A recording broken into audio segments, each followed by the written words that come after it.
Every now and then a story comes back around that makes you look at your younger self and say, man, I didn't have the full picture. When I coached Dylan Davis in high school, we butted heads. I thought he wasn't pushing hard enough. I thought he was holding back. I thought he didn't want it the way the other guys did. What I didn't know was that Dylan was fighting a battle called Alpha Gale, a battle inside his own body, a battle he didn't even know the name of yet. And when he left high school, he carried that with him, the frustration, confusion, maybe even a little anger. And then something happened. He joined the U.S. Marine Corps, and the kid I once saw struggling walks out of there like a man with purpose, a man with discipline, a man with a story that matters. Today we're going to talk about that and the things we can't see when we're young, the battles we fight quietly, and the moment we chose who we really are. Dylan Davis is back in room at 1511. I'm so proud to say that today I get to learn from him.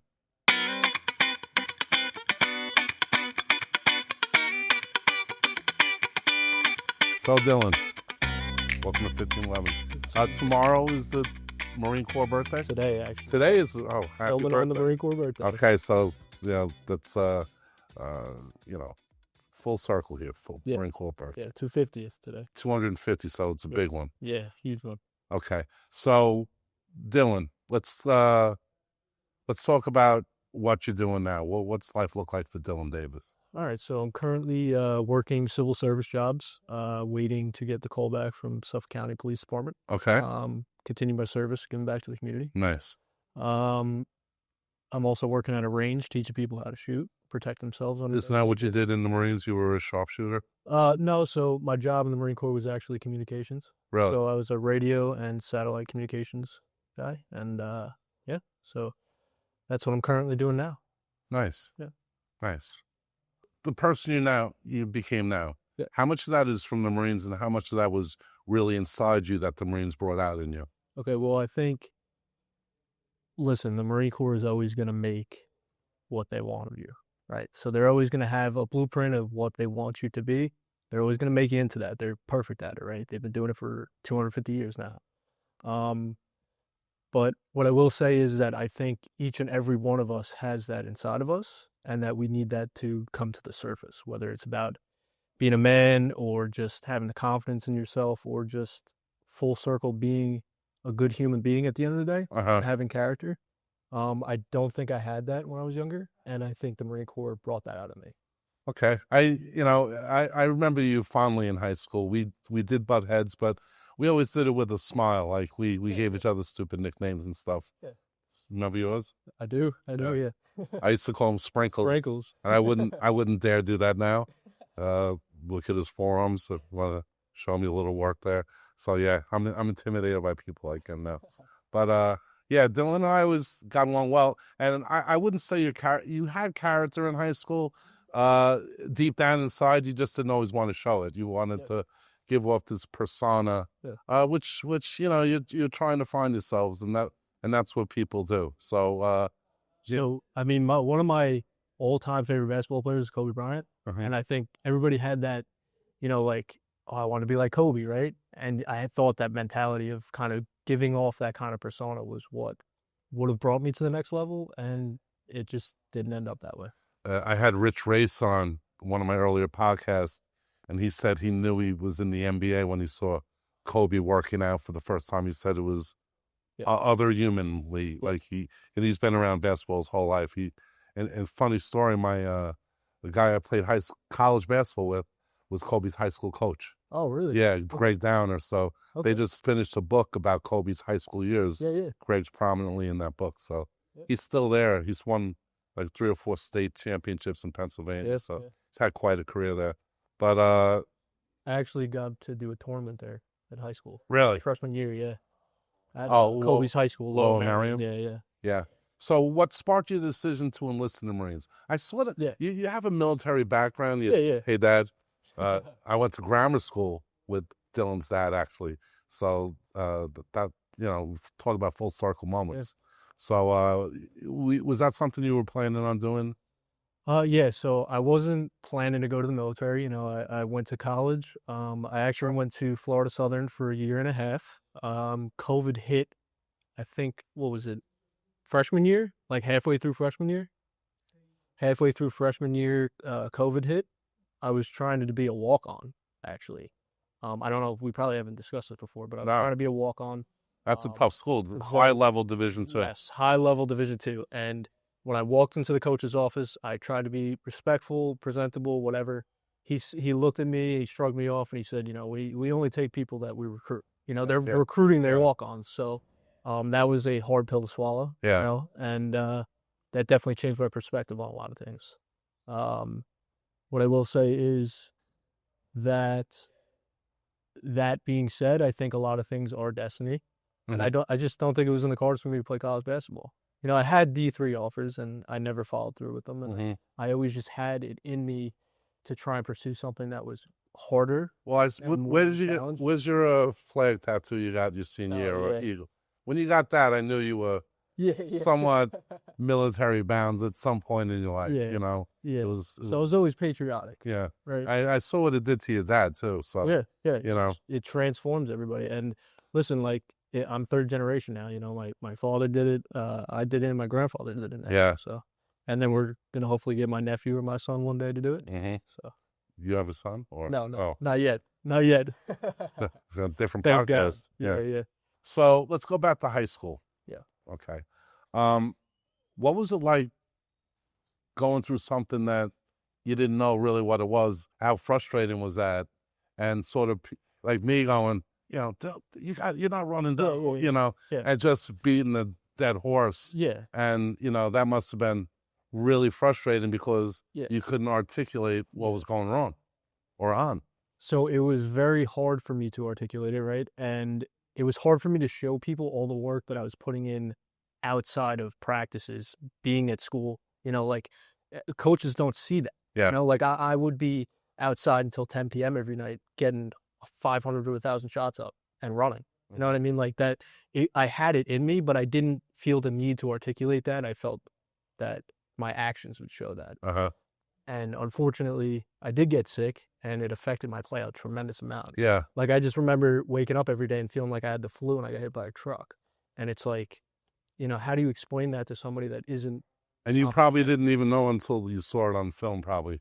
When you Correct. see it on film, it's like, Very lethargic, yes. yeah. Yes.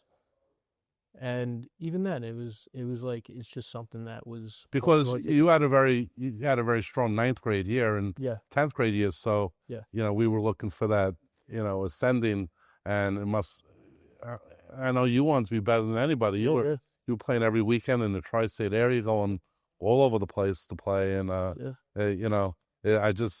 Coach Carlson and I were just talking about this the other day, how really bad we felt for you that you had this thing, you didn't know what it was. Yeah, yeah, yeah. And to be honest with you, I wasn't there senior year. You handled it with class. Like, I didn't see any, displays, which, Which 10th and 11th grade, that was an often thing. no, but still. It was. No. I had my moments. You had moments, but, dealing with what you were dealing with, it's 110%. This is why you're here. Yeah. It's acceptable. I want you to understand that I didn't do a great job with that, and with you, and I look back on it, I feel, maybe I could have asked more questions instead of just been, ripping you and, trying to make you so mad at me, you're going to prove me wrong and play great. And it worked sometimes. And you had some great moments. And, it's just, but that's high school. So we moved. My favorite time playing for you, I don't know if you remember this game, it was against your sons. Yep. Yep.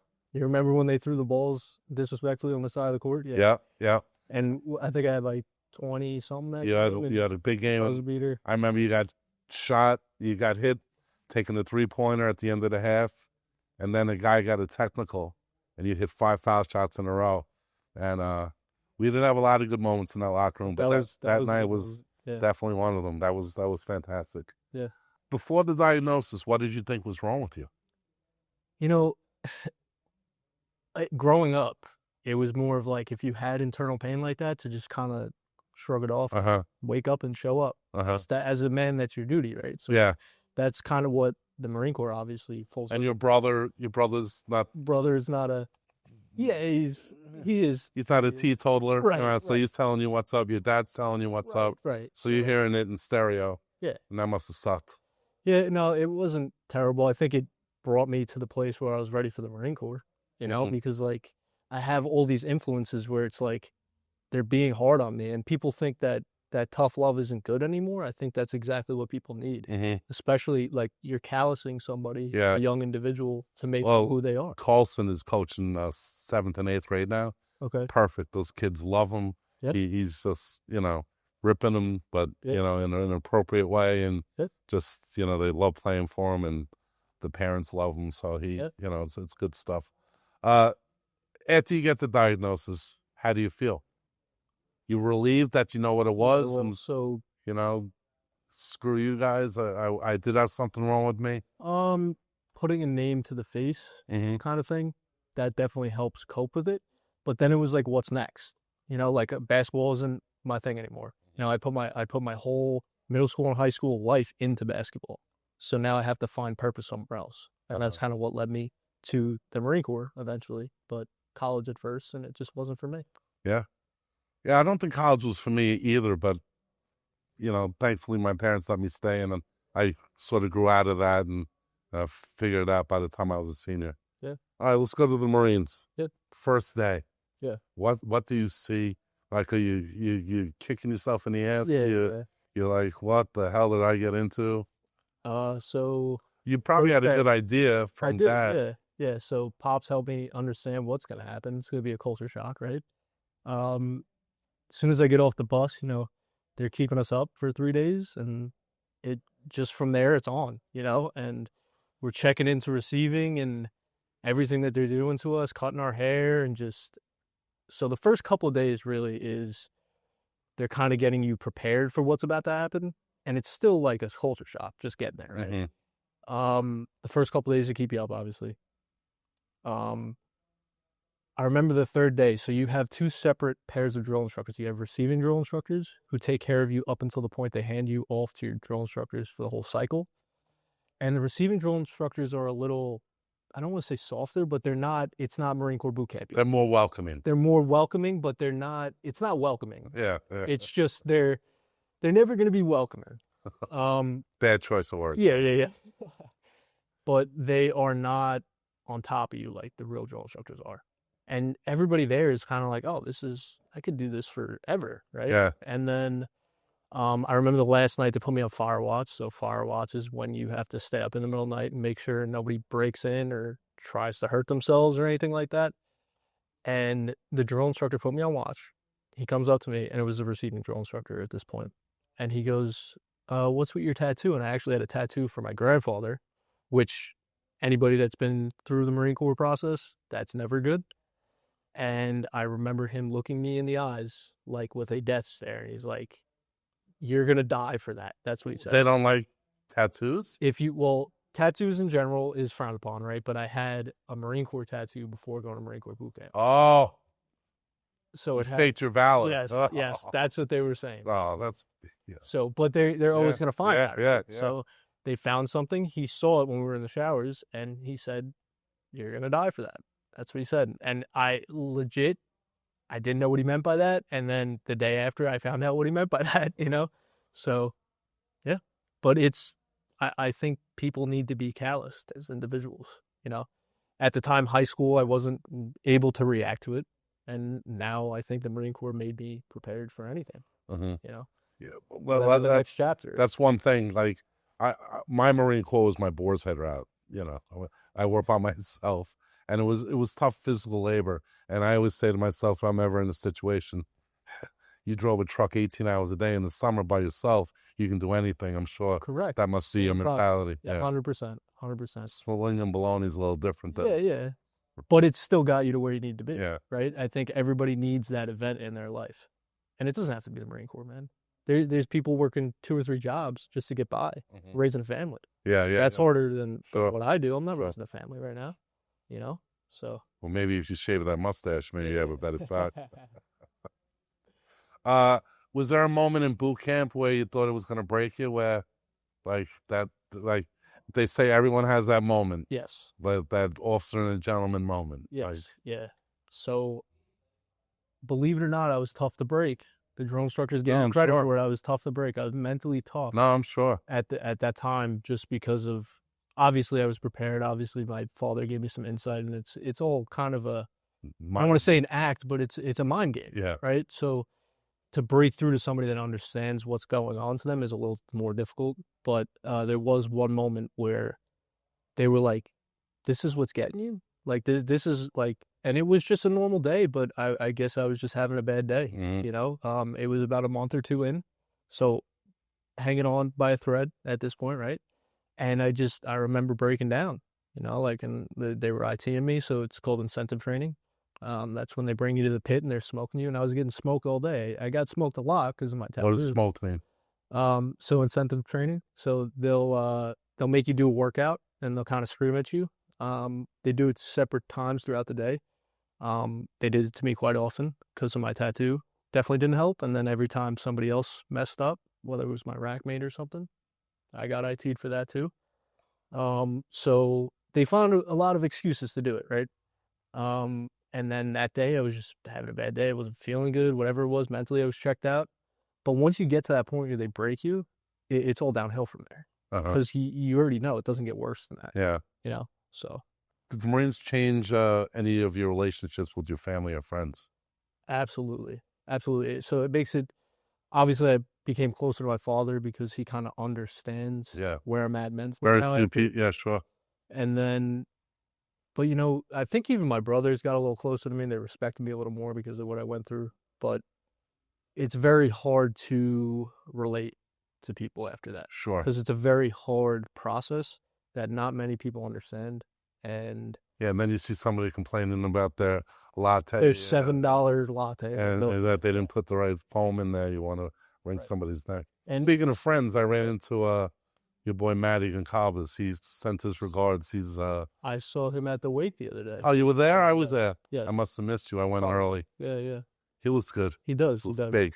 And he's huge, dude. He's He's- doing great. He's doing. It's Hopefully, he wins the amazing. Super Bowl, man. Yeah, That'll be awesome. They're doing That'll be fantastic.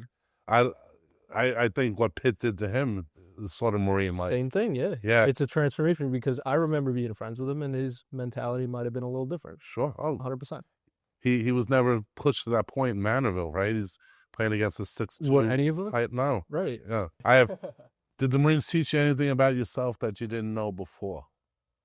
Anything about myself I didn't know before? I think you always had that confidence in yourself.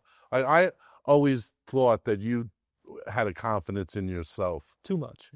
Well, like you said, you had that persona where you sort of like, I got it under control, or maybe, a lot of high school kids do that, where maybe they don't. But, okay.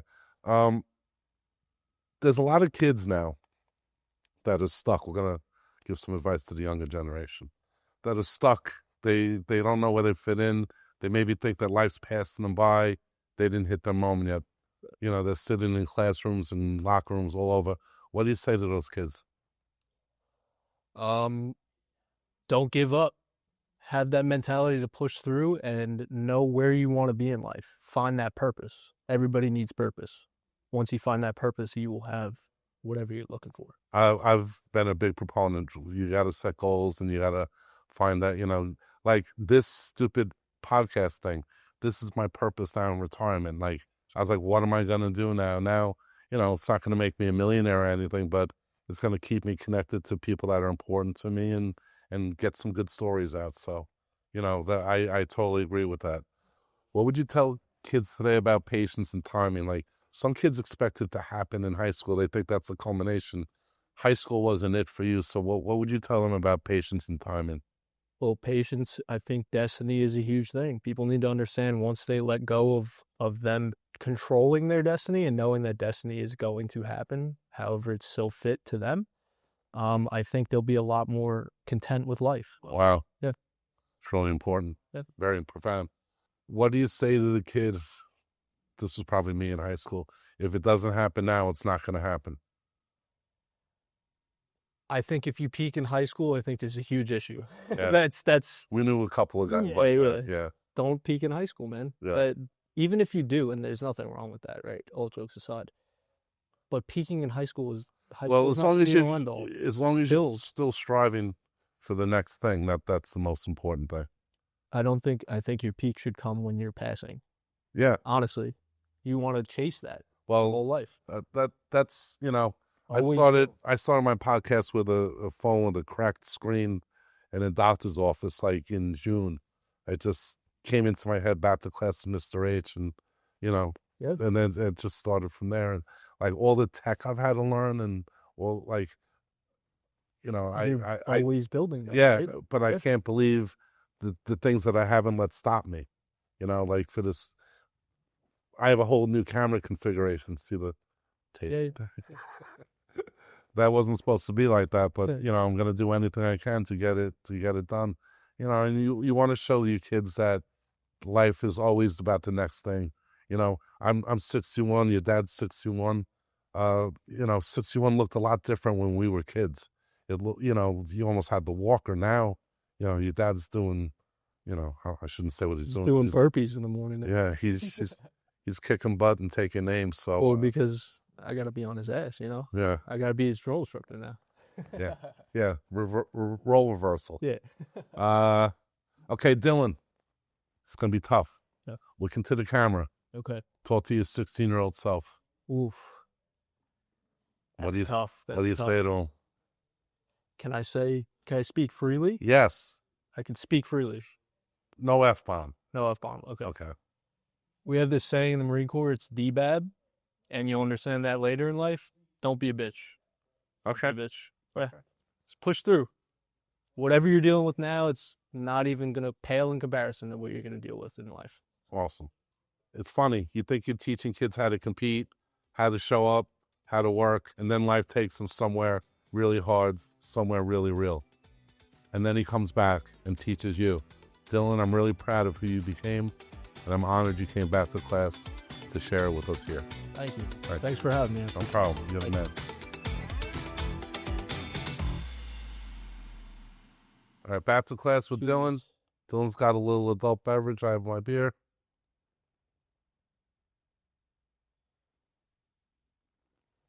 Now you have to say the Marine, was it Semper Fi? I can't say that. Semper Fi. Semper Fi. What is that? Do or die. Semper Fidelis, always faithful. Yeah, it looked like that shot did real well for you. Oh, yeah. It's treating me real well.